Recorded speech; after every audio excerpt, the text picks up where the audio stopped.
السلام بأحلى تعابير الكلام وبكل لغات العالم لكل متابعي قناتي الكرام في فيديو جديد متجدد نسلط فيه الضوء كالعادة على منتخبنا الجزائري، منتخب محاربي الصحراء، منتخب الأسود الجموحة الضارية الجسورة الكاسرة.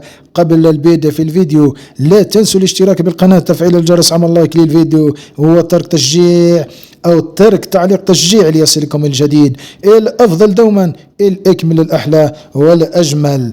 كأس إفريقيا بالمغرب ستكون جزائرية 100%، وسترصع النجمة الثالثة على قمصان الأسود الجموحة الكاسرة الجزائرية.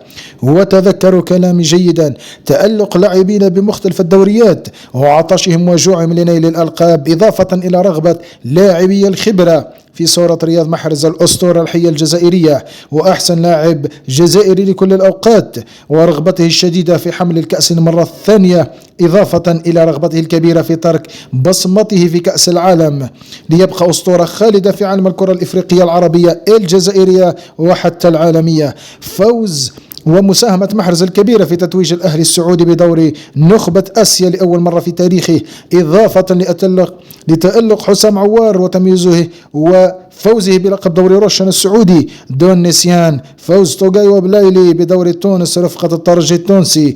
غويري وما يصنعه مع أولمبيك مارسيليا يدعو للعجب، رفقة بن ناصر يتأهلان للعب دوري أبطال أوروبا الموسم القادم.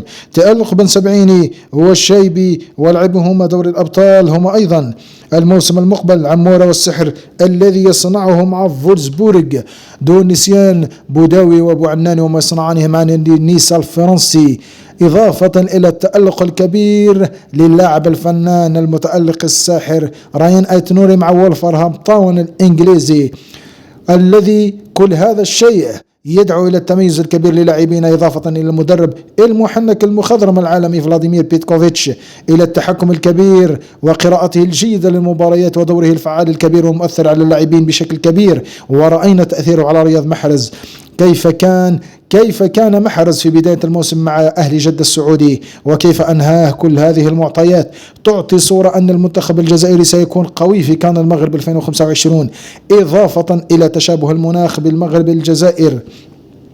ورأينا التألق الكبير بمصر والتتويج بلقب 2019 من القاهرة بإذن الواحد الأحد الفرد الصمد. الكأس ستكون جزائرية 100% وعلى الأراضي المغربية، وسنتوج وترفع الكأس من الرباط لتزف الأفراح وتعلن الأفراح في كامل أقطار وأمصار الجزائر، القارة الجزائر العظمى. سلام.